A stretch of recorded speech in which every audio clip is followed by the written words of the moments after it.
বকাসুৰৰ ব্ৰহ্মভোজন বুলি এষাৰ কথা আছে নহয়, ঠিক তেনেকৈ এটা বকাসুৰ ওলাইছে যোৰহাটত।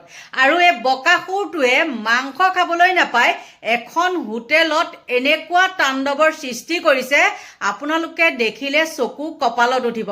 হয়তো কিছু কিছু লোকে এই বকাসুৰটোক দেখিছে আৰু এই বকাসুৰটোৱে বোলে মাজে মাজে তাত আহি বকাসুৰৰ ব্ৰহ্মভোজন কৰে আৰু বহুত অসভ্য।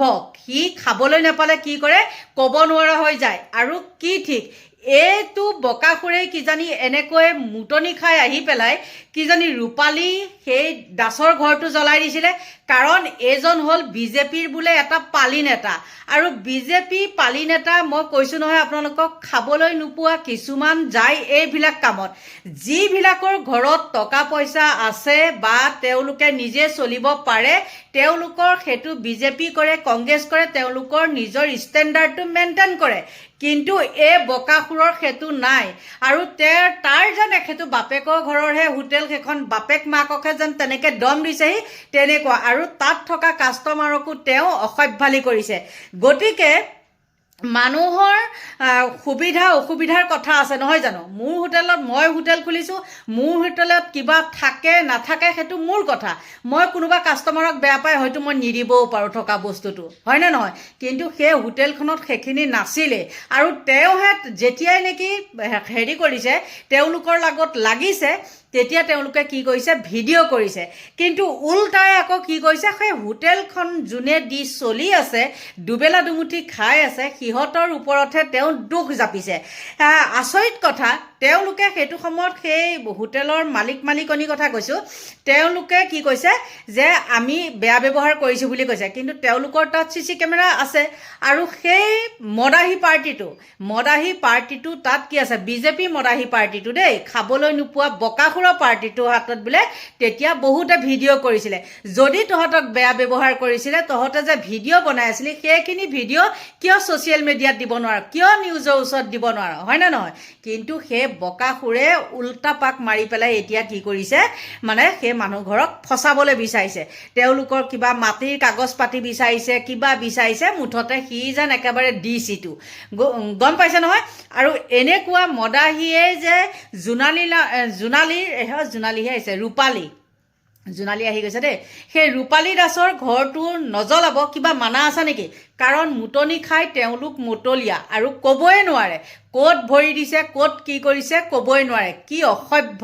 আৰু সঁচাকৈ দেই, এনেকৈ বাৰু যোৰহাটত জিকিছিলে নেকি বিজেপি, মানে এটা সন্দেহ হৈ যায় নহয় জানো। আৰু গৌৰৱ গগৈটো মানে তাত হাৰিবলগীয়া মানুহ নহয়, কিন্তু কেনেকৈ হাৰিলে কিজানি এই এনেকুৱা মুটনি খাই লৈ পেলাই দাদাগিৰি কৰি পেলাই জিকিলে।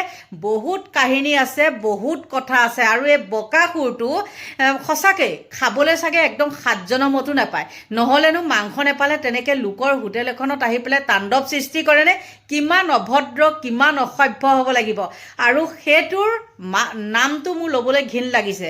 গতিকে বন্ধু বান্ধৱীসকল, আপোনালোকে নিজে চাওক এই বকাসুৰটো কোন হয়, কোন জেগাৰ হয়, আপোনালোকে কওক। গতিকে আপোনালোকলৈ আগবঢ়ালোঁ।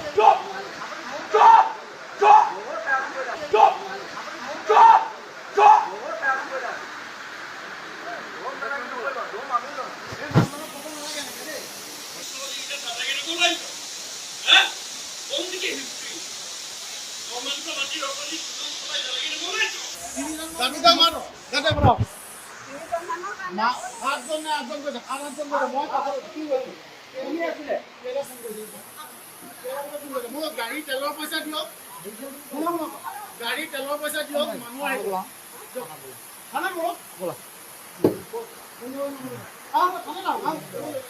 মই ফোন কৰিম, মই মালিক ঘৰ নাযাওঁ। কালি এইটো সিদ্ধাৰ্থ বৰুৱা বুলি কোৱা মানুহজন আহি পেলাই প্ৰথম তেওঁৰ লগত থকা এই লালু পাঞ্জাজন আহিলে। লালু পাঞ্জাজন আহি পেলাই ডাইৰেক্ট আহি পেলাই সুধিছে বোলে মাংস আছে নাই। মই বোলো মাংস 4টা বাজিলে মাংস আদায় বুলি কোৱাৰ পিছত আপোনাৰ তেওঁ বোলে মই মাতি আনিছোঁ বোলে। মই বোলো কাক মাতিবলৈ যায়? বোলে দাদাক মাতিব যাওঁ। দাদাক আৰু মাতি লৈ আহিছে। দাদা আহি পেলাই যিখন হুলস্থুল কৰিছে সিদ্ধাৰ্থ বৰুৱা, তেওঁ কথা গম পালোঁ মানে। মই মাংস নাই বুলি ক'লোঁ, তেওঁ মাংস নাই বুলি কোৱাৰ লগে লগে মোক পইচা ডিমাণ্ড কৰিলে। পইচা ডিমাণ্ড কৰাৰ পিছত নেক্সট কমাৰ্চিয়েল লাইটৰ হয় নহয় তেওঁ কাগজ বিচাৰিলে, মোৰ মাটিৰ ডকুমেণ্টছ বিচাৰিছে। অলৰেডি মোৰ গড়মূৰ দুলীয়া গাঁৱত মই থকা ল'ৰা। কমাৰ্চিয়েল লাইট হয় নহয় তেওঁ সুধিবলৈ অথৰিটি নাই, তেওঁ গৈ ইলেক্ট্ৰিচিটি বৰ্ডত কমপ্লেইন কৰক। আমাৰ মাটিৰ খাজানা আমি দিছোঁ নে নিদিছোঁ, গভৰ্ণমেণ্টে আমাৰ নিজৰ সেইটো গৈ পেলাই মৌজাদাৰ ওচৰত খবৰ কৰক। তেওঁতো সেইটো অথৰিটি নাই ক'বলৈ, তেওঁক ডিপাৰ্টমেণ্টে সেইটো নিৰ্দেশ দিয়া নাই ক'বলৈ। আমি আমাৰ নিজৰ ঘৰৰ চোতালতে আমি এখন হোটেল খুলিছোঁ, তাত যে কমাৰ্চিয়েল কিবা এটা কৰিব লাগে আমিতো জনাও নাছিলোঁ, আৰু কিন্তু আমাৰ লাইটটো কমাৰ্চিয়েল হয়, আমি সেইবোৰ আগতে কৰি লৈছোঁ। আমাৰ তেওঁ সেই যিখিনি ব্যৱহাৰ কৰিছে তইহে হৈছে, আমিতো তেওঁক তেখেত দাদা বুলি সম্বোধন কৰোঁ, তেখেতক আমি দাদা বুলি মাতিছোঁ। তেখেতে তই কৈছে, চৰিয়াম বুলি হাত দাঙি আহিছে মানুহজনক কৈছে যে তোক কুকুৰ, তোক ভিক্ষাৰী বনাই দিম, কাইলৈ গেটত তলা লগাই দিম, তোক টাউনত পালে মাৰিম, মানে বৰ বেয়া ব্যৱহাৰ কৈছে, কথাবোৰ বেয়াকৈ কৈছে। এতিয়া ক'ব নোৱাৰোঁ যিখিনি কথা কৈছে। আৰু কাষ্টমাৰ এজনক, বয়োজ্যেষ্ঠ কাষ্টমাৰ, তেখেততকৈও ডাঙৰ, এজনক ইমান বেয়াকৈ থাপৰ দিবলৈ গৈছে। তেতিয়া আমাৰ মানুহজনে ক'লে আপুনি কি কয় মোক কওক, মোৰ কাষ্টমাৰক এইবোৰ ব্যৱহাৰ নকৰিব। কিন্তু পিছত তেওঁ মিডিয়াত নিজে দিছে, বাইক দিছে, তেওঁৰ লগত কোনো নাই, তেওঁৰে হয় নেকি সেইটো চেনেল নাজানো, যে আমিহে তেওঁক বেয়া ব্যৱহাৰ কৰিলোঁ। যদি আমি তেওঁক বেয়া ব্যৱহাৰ কৰিছোঁ, তেওঁলোকে বহুত ভিডিঅ' কৰিছিলে, এটা উলিয়াই দিয়ক আমি তেওঁক কেতিয়া বেয়া ব্যৱহাৰ কৰিলোঁ।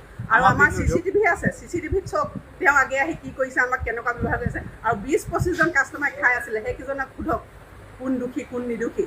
মই মানুহজনক কৈছোঁ আপুনি মুঠতে একো নক'ব, তেওঁলোক খাই বৈ আহিছে, ড্ৰিংকছ কৰি আহিছে, ছোৱালী এজনীও আহিছে, 7টা মানুহ আহিছে, গোটেই সোপাই ভিডিঅ' কৰাত লাগি গৈছে। এওঁ কৈছোঁ আপুনি একো নক'ব, মনে মনে থাকক, মই মুঠতে আগত ৰৈ আছোঁ।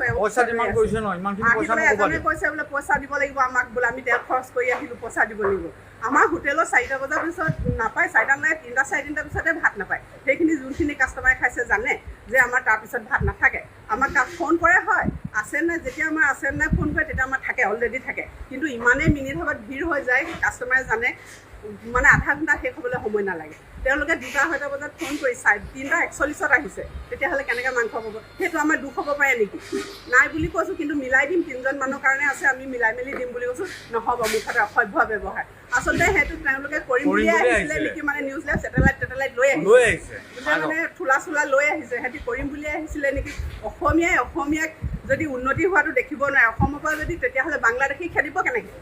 আজি অসমীয়া এজন মানুহে নিজে কষ্ট কৰি এইখন দোকান কৰোঁতে আজি 14-15 বছৰ লাগিছে, মই সহায় কৰি পেলাই, দুজন লগ লাগি। সেই অসমীয়া মানুহজনক তেওঁ যে আহি এনেকুৱাখিনি ব্যৱহাৰ কৰিছে, কি আমি বাটৰ ভিখাৰী হ'ব লাগে, চুৰ ডকাইত হ'ব লাগে, নে কি হ'ব লাগে? তেওঁ আজি যিমানখিনি আমাৰ পৰিয়ালটো চলাৰ দায়িত্ব তেওঁ ল'ব নেকি?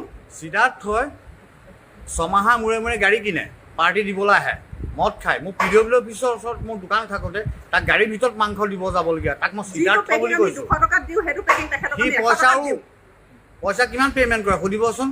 সি বোলে কিবা সন্থাৰ বোলে লিডাৰ বোলে, এইবোৰ কৈছে আমাক ভুৱাটো খুৱাই পেলাই আমাক ভয় খুৱাই আছিলে অতনে। তাৰ সিদ্ধাৰ্থৰ মুখখন এতিয়াহে খোল খালে। ই ভদ্ৰৰ লগত নাথাকে, অভদ্ৰৰ লগতহে থাকে।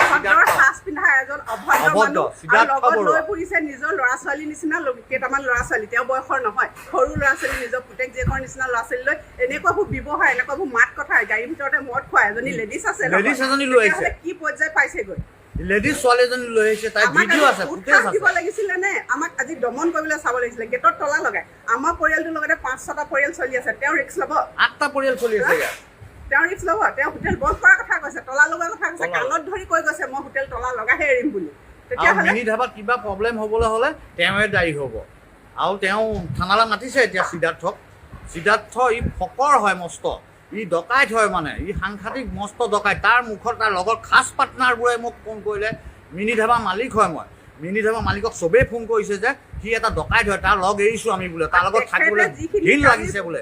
সি বোলে তোৰ তাত গৈ পেলাই এনেকুৱা অভদ্ৰামি কৰিছে, লেডিজ লৈ পেলাই এজনী বোলে ফৰ্টেল তাই মদ খুৱাই লৈ গৈ পেলাই সি গাড়ীৰ ভিতৰত তাইক সোমাই দিছে, মোৰ এভৰিথিং গাড়ীৰ ভিতৰত তাইক সোমাই থৈ দিছে। 1 ঘণ্টামান ইয়াত বহি আছে, CC কেমেৰাত ওলাই আছে নহয়, গাড়ীৰ ভিতৰত গোটেই সোপা সোমাই আছে। এজনী ছোৱালী এজনী, মতা মানুহ মদ খোৱা ড্ৰিংকছৰ লগত ছোৱালী এজনী সোমাই আছে। ব্ৰহ্মভোজন কৰিবলৈ নাপাই পেলাই কি তাণ্ডৱ সৃষ্টি কৰিলে আপোনালোকে দেখিছেনে? তাৰ মুটনি টোপা খাই লৈ পেলাই তাৰ দাদাগিৰি আপোনালোকে দেখিলেনে? গতিকে আপোনালোকৰ পৰা এতিয়া লৈছোঁ বিদায়, বাই বাই।